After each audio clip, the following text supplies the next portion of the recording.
माँ की आखिरी इच्छा। दिल को छू लेने वाली कहानी। एक बार एक बूढ़ी माँ को उसके बेटे ने एक वृद्ध आश्रम में ले जाकर छोड़ दिया। इस माँ का ये वही इकलौता बेटा था जिसके लिए इस माँ ने जीवन भर संघर्ष किया। इस बेटे के लिए वे सब कुछ किया जो एक माँ को करना चाहिए या माँ कर सकती है, और आज भी अपने बेटे को किसी भी तरह की परेशानी ना हो इसलिए आश्रम में रहने के लिए भी तैयार हो गई। वृद्ध आश्रम में रह रही माँ हमेशा अपने बेटे को याद करती, मगर बेटा केवल साल में एक बार उसको मिलने जाता या फिर फोन पर बात कर लेता। कई साल बीत गए। वृद्ध आश्रम से बेटे को एक दिन फोन आया।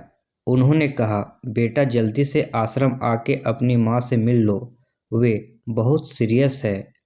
बेटा जब अपनी बीमार माँ के पास पहुंचा तब वह अपनी आखिरी सांसें गिन रही थी।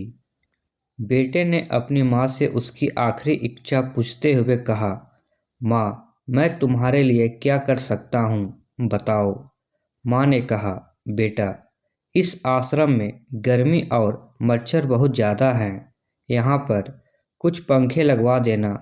फ्रिज ना होने की वजह से यहाँ पर हम बूढ़ों को कई बार भूखे पेट ही सोना पड़ता है, क्योंकि किसी का दिया हुआ खाना खराब होने से नहीं बचा पाते।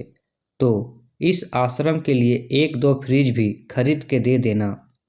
बेटे ने अपनी माँ की सारी बात सुन ली और अपनी माँ से पूछा, आपने इतने साल यहाँ पर निकाल दिए, पर आपने कभी भी यह बातें मुझसे नहीं कही, और अब जब आपके पास समय नहीं बचा है तब आप यह सब कह रही हैं, ऐसा क्यों?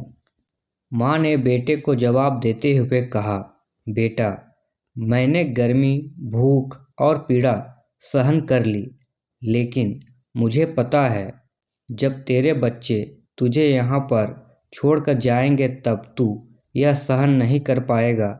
इसीलिए तेरी सुविधा के लिए मैं तुझे यह सब लगाने के लिए कह रही हूँ।